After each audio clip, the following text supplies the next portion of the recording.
Ladies and gentlemen, welcome back to a brand new video. This time, we're over here on Tokyo Ghoul Re-Invoke for the second anniversary of the game. Now, I've been looking forward to this for a while, been hyping it up, been super excited for everything.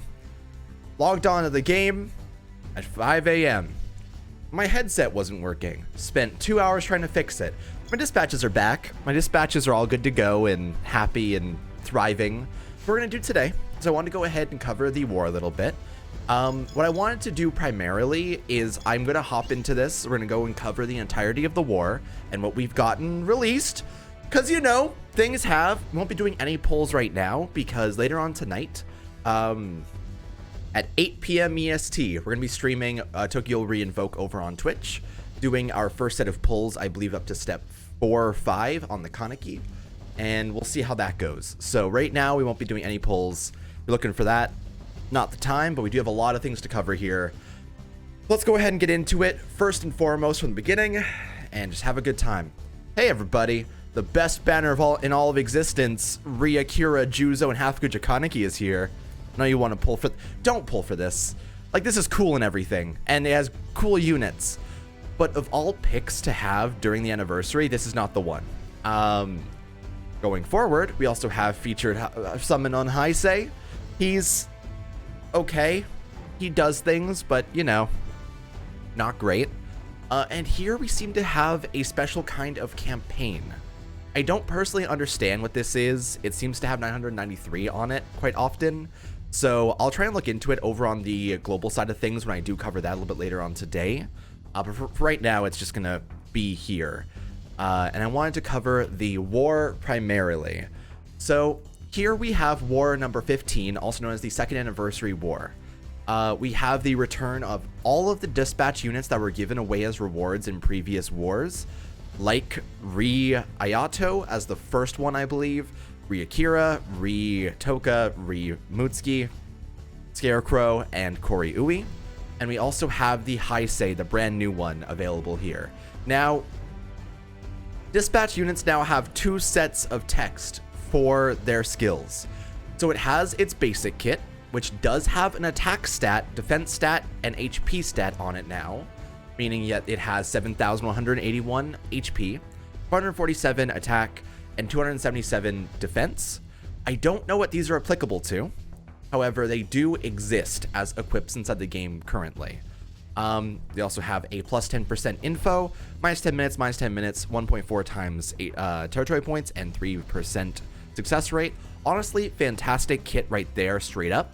This Heisei is actually really good as a war support lead. And as well, he has new skills for the new game mode by the name of Conflict. So we have like this weird Terra Battle almost kind of game mode that got released earlier today. We'll be covering this and talking about it a little bit later on when I do hop onto it. However, for the most part, these skills, I don't understand them just yet, and I'll have to do a lot more research into it to actually figure out what is good and what's bad. However, he has a plus 1,000 HP, plus 100 defense, attack up to a certain type of unit. I don't know which one. And same thing again afterwards, which I think is also an AP increase or something. So Conflict is going to be something that's going to be very in-depth, and I'm going to have to do some research on it today to actually figure out what it's all about. However, it exists. Also, we have a Shirazu here. I don't know if this is for a new level. You get like a dispatch Shirazu off of it. Interesting, because I see him here, and he doesn't seem to be available inside the actual banners. We'll see about that a little bit later as well, I suppose. Additionally, we do have some other details here. So I believe this is what the campaign of 993 was all about. I don't know where or what this is or what we're trying to achieve here. However, it seems like we get a bunch of tickets. We get a free birthday party for Ruda. And we do get some SSR tickets at the bottom here as well. So, a little bit curious. I don't know what the guideline on how to procure these are just yet. I have to go read Global a little bit later, but yeah. I'm mostly just excited to play on JP right now, so I kind of just want to hop onto this. We have the new Coakley all-arounder battle, like, general boss fight. it seems like it's going to have multiple stages and multiple enemies on each of the different stages, so it might be the new version of the Errata Boys, depending on how it ends up going. It'll be interesting, I think. And additionally, now that we're getting toward the top here, we have the new 2nd anniversary Jack Arima, of which is another dispatch character. I really like the art, personally. I'm just a huge fan of... Jack Arima's after my own heart at all times. It never stops. That's just me. So he has a 30% info. He has minus 10 minutes, minus 15 minutes, or 1.7 times the territory points, and plus 4% success rate. Success rate is awful. However, all the other ones are actually really good for his actual kit. I don't know what the stats are and what's good with them. He also seems to have some movement speed increases here on his actual tree. I'm going to look into it further. However, he's going to be another good unit to pull for if you were going for this new dispatch life we're in. However, now we've reached the point that I actually cared about the most. So we have 2 new banners dropped on the game here in the 2nd anniversary Kaneki and 2nd anniversary Arima. We're going to start with Arima, we're going to go to Kaneki, and then just kind of talk about all of this as we go. So, as you can see, we have an Awakening Arima, of which is light, and does go into the Owl Queen K form. Now, I realized something about these banners. They're a full 300 Haka rotation banner, with a guaranteed SSR on every step, with 2 SSRs guaranteed on step 3, 3 SSRs guaranteed on step 5, and 1 guaranteed 2nd anniversary unit, also known as Arima, on the final step. However, in order to go a full rotation on both of the banners, you need 300 times 2, 600 in total. So it costs quite a bit, but I love his art so much. It's one of the best stylized arts in the entire game right now, in my opinion. And in general, he has some really fantastic, scary stats. So light, obviously, fantastic stuff. 13,642 HP, 1,098 attack, 941 defense, 13 AP, and 9 durability. Fantastic all around just kit right here. However, he has a unique ability that's actually completely new and absolutely fascinating to look at. So when you start a battle, gain 100% skill charge off the bat. Now, I don't know if this is made so that he's able to get his attack buff immediately off when he first pops in, or immediately awaken. Either way, that is absolutely incredible for his actual kit, and that is an incredible skill just give him in general. He also has 1.7 times killer to both ghouls and CCG, plus 4 AP, putting up to 17 in total, and a 2 times break burst for your entire team. Meaning, when he's unawakened, his skill is 2.5 times the attack of your entire team, 1.4 times damage times 10 hits, minus 10 durability. So when he's unawakened, he becomes easily the best attack buffer in the entire fucking game so far, with 4.5 times attack to the entire squad, and no defense debuff either. So you're just safe and good to go in that regard. Here's the issue I'm running into though. When he awakens permanently. And so it's hard to justify awakening when he does have that 2.5 times attack increase, and that is such a good thing to have on a raid. But when he awakens, he permanently awakens and does 2 times his skill charge and his attack. And then he has a 2.25 times, I believe, attack multiplier to himself, 1.4 times 10 hits to one enemy, then 1.2 times 10 hits to all enemies afterwards, meaning a straight 40 combo off the bat with him, just destroying health bards outright. So I honestly do think that this Arima, with this entire kit and everything, is fucking overwhelming and terrifying, and is going to break a lot of things. And Edto basically becomes completely useless thanks to him, because he is so overwhelming, and his buff up skill only requires like 80%. Granted, you don't want to get him to 100% anyway because of his actual 100% skill charge skill, but regardless, he is just super cool. Oh my god, look at him! Look at this dude! It's so large! What a fucking sword, man! All that time I wasted on you was worth nothing. God, it's the coolest. And he also has a pose with the Arima Narukami and the Ixa. They seem, so previously, before, when they released the D-Jump on their, like, YouTube, whatever it was, the actual hair of Arima when he was non-awakened looked really, really bad. They seem to have improved it here. I actually can't zoom in that much. I'll just do it on the screen. It's okay. They improved his hair model by quite a bit. So they seem to be doing these like small quality of life things like that as well. Super appreciated. Awesome stuff. He also has same amount of HP, same amount of attack, same amount of defense. S- punch up, movement speed S-, B arrow up to the left, arrows in all directions 1, and SSS plus charge, I believe that might be. I'll have to go through all these things myself at some point. But Arima, fantastic unit. Great kit, fantastic build, just overwhelmingly incredible. Kaneki, however, is also in the exact same vein. So first of all, when he's not awakened, he looks even cooler. The mask I just find to be the coolest shit in the world. I love it. He is dark and awakens into his big, stylish form. The banner here is also step 3, you get 2 guaranteed SSRs, step 5, you get 3 guaranteed SSRs, and step 7, you get a guaranteed copy of him. However, it is 300 Haka in total to get through all the steps, which is rough. So, God, his art is so fucking cool, dude. Look at his monkey paw. I love Kanbru Suruga, my favorite, the best girl. All right, so with 13,955 HP, 1,254 attack, 470 defense, 9 AP, and 8 durability, with also a unique ability of when he's at 100%, he gets 100% skill charge off the bat. Fantastic stuff. Plus 500 attack, which puts him up to 1,754 in total. Plus 4 AP, which is up to 13 AP in total. 45% crit rate, meaning at all times, he has a 45% chance of doubling the skill charge he gets on any normal attack he does. That's some really good shit right there. And he also has a GS break boost to, I believe, from my understanding, it was only himself before, but it seems to have 2 times to the entire party here. Because the bracket means that it's the party, I believe. Let's go see the Arima one, actually. I can translate it in a second anyway, but I kind of want to see this straight up inside the game. Is it the exact same text as the Arima skill? It is! No, the beginning part is different.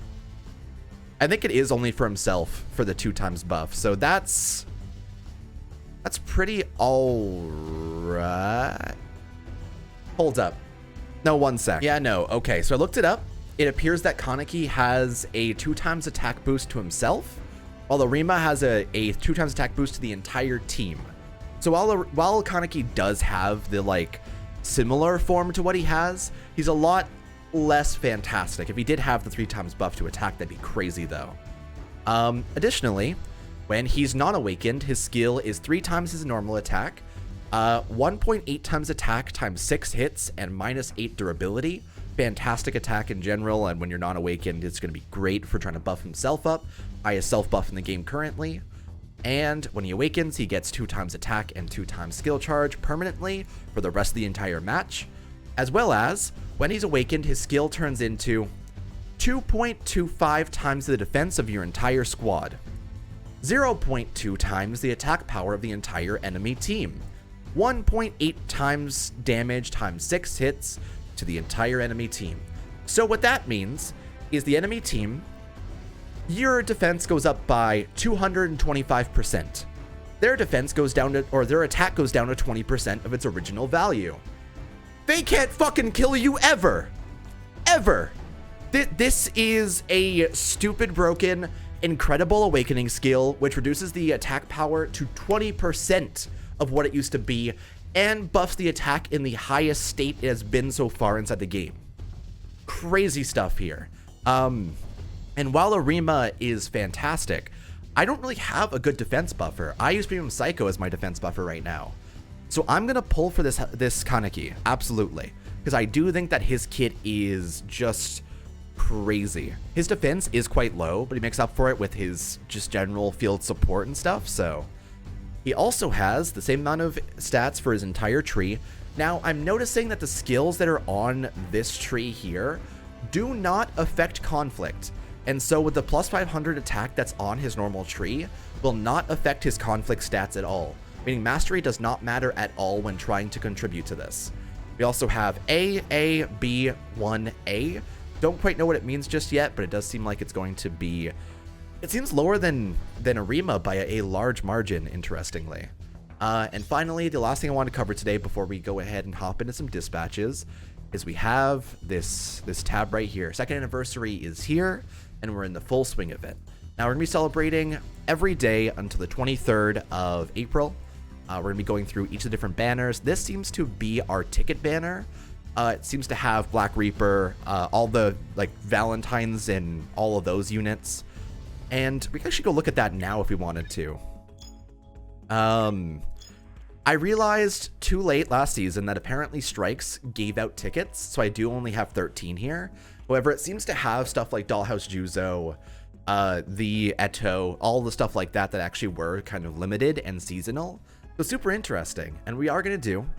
I'm going to pop 10 of these tickets right now just to get them out of the way. Then we're going to hop in dispatches and just kind of do whatever for the rest of the video. Hey, I wonder if it's a guaranteed SSR. It's not. Good to know. Definitely good to know. Well, that's an unfortunate first day. See, I want to do dispatches, but conflict is also a pretty good pick to try and test out. I feel like now would be the time to test out conflict straight up, right? Here, I want to try it out at least once in this episode before we hop into this. I think that they gave out stamina for it. If I go into here, yeah, we have like stamina inside our inbox for it. I think it's the beta version of the war and the conflict. So they are trying to make it a little bit more low key and not having you overplay it. So we're gonna hop into this as my first attempt on the actual thing. We need to build a team for this. So I don't know what makes a good team here. I feel like... So first person's going to be our leader, right? We need to have a good leader that has quite a bit of HP and is able to tank well. Probably Black Reaper. That would make a lot of sense. We'll also have... I feel like Kaya's going to be super fast and good on this. I don't know how it exactly works. We'll use Half Kucha Kaneki. We'll use Psycho. I'm going to equip Mutsuki just because I feel like a defense buffer. I don't know how it affects it, but I feel like it would be a good pick. And why not? We'll just go for Eto. I feel like that's just a good pick in general. All right. And for equips, for the main... See, all of these are based on what the actual character can equip. I don't know what I have available here for these units. Like, I don't know what their abilities actually do. This conflict stat seems to do attack up and crits up. Yeah, okay. So I'm just gonna... We're gonna build our team generally with... I just readied up, didn't I? Well, I guess we're just going in with raw stats then. My mouse has had a difficulty where it double clicks sometimes, and I kind of hate it. Can I move around my characters? They have attack radiuses. Okay. I'm not going to turn 2x speed on just yet. And if I click, I guess it'll begin the battle against an AI. Okay, so we have a war going here. Can I control how they move? Nope, they just seem to approach the enemy straight up. And your king seems to stay back. Interesting. Maybe I will speed this up. Is there any way that I can actually affect this better? Can I improve how they... Okay. I guess Black Reaper can also pop his skill, which gives an attack hit to all the enemies. Interesting. Oh no, my squad's dying super hard. How do I fix this? How do I make it better? Oh no, attack went up. Go, Black Reaper, please, kill them. Black Reaper actually seems to be a pretty meh pick for his top guy. I'm noticing that Kaya's doing an amazing amount of work back there. We are doing damage to the enemy Heisei as well. I don't know about this, honestly. I really don't know how I'm feeling about this game mode so far. Also, we appear to be taking a bunch of well, I guess we won.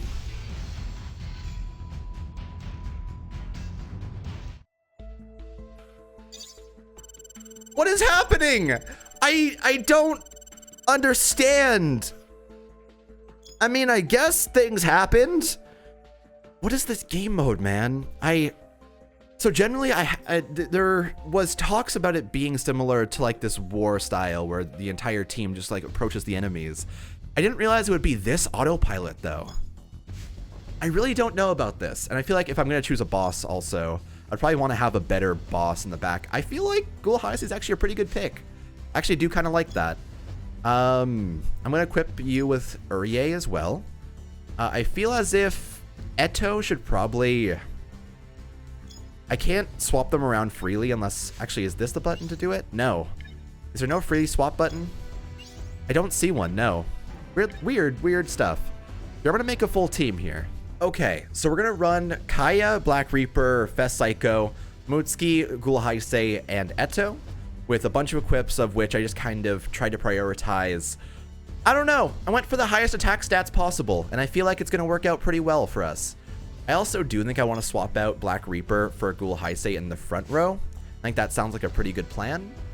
And Mutsuki you could probably swap out to be the Ghoul Fest Shirazu as well. Let's go ahead and hop into this.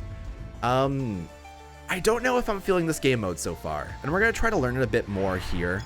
I want to try to watch this through, and oh, this is going to be interesting. We're fighting Arima. All right, so they have a full team equip as well. So I guess it's going to be just kind of seeing how this goes in general. Jesus, Fest Shirazu is a really good distance. Interesting. Of course, ranged characters seem to be the best way of going about this. Kaya also has it. It's like all the Yukaku types are the ones that have super big ranges. Also, Black Reaper, but you know, he's him. Ghoul Heist is about to be ready. I'm going to need to pop my skill as well. Guard up is what he gives the entire team. Interesting. All right, my team, I need you to get a bunch of damage in as soon as possible. You have your attack buff. You can kill that Mutsuki. You got this. They're so far outside the area, they can't even get in far enough to get the hits in. Weird stuff. Also knocks them back pretty far. This is the issue down here, though. Stop trying to engage with my Ghoul Heist down there. Die super hard. Please, just go away. My team is also approaching the enemy's Arima as well. Heist, go back! Go back! No, you're the king! If you die, we lose! Go back! Come back here! Is there any way to control this, or is it just me watching these animations go through? I mean, I guess I can swipe up whenever Heist has a skill, but that's not going to help me with trying to actually control what's happening here. Can I, like... I can't get him to back out. I guess my entire team is just going to go harass that Arima then. And I guess Heist is just going to fight this Tatara one-on-one. I don't know. It's so autopilot, and you don't even contribute to it much aside from build your team. And I lost. I was winning. Their entire team was completely dead, and Heist was still... I don't get it. I don't think I get it so far, and I'm going to try to learn about it a little bit more and try and get a good comprehension of it, I think, the next little while. But I don't know. It's not... I was looking for meaningful content. I don't know if meaningful or enjoyable is the word I would use for this so far. However, I'm going to just... Let's see if we get any good quests here. I'm hoping for the Kaneki and Arima quest at least once here. Come on. Hyru and nothing else. I guess that will be an episode for today then, because I do want to just... Because I don't have too much to grind, I want to just kind of spend my time doing whatever, because it's going to be a very long war. Unfortunately, the war reward is pretty crazy, because it is a 3-week war. You get souls off of each of the different rewards, but it goes up to 100 million, So it's going to be an average of 5 million per day to keep up with the actual curve of the war. So it's going to be stressful. It's going to be rough, but we'll get through it. I'm sure we will. Either way, thank you so much for watching. I did sell off some dispatch units to actually have to use some gold, so that's nice. And I'm just going to enjoy this war. I think it's going to be very enjoyable. And tonight at 8 p.m., we're going to stream our actual pulls over here on JP of our supposed easy Kaneki, because that'll be a good time. I am looking forward to when that all drops and it's all good to go. For now, thank you for watching. Take it easy, and I will see you guys next time.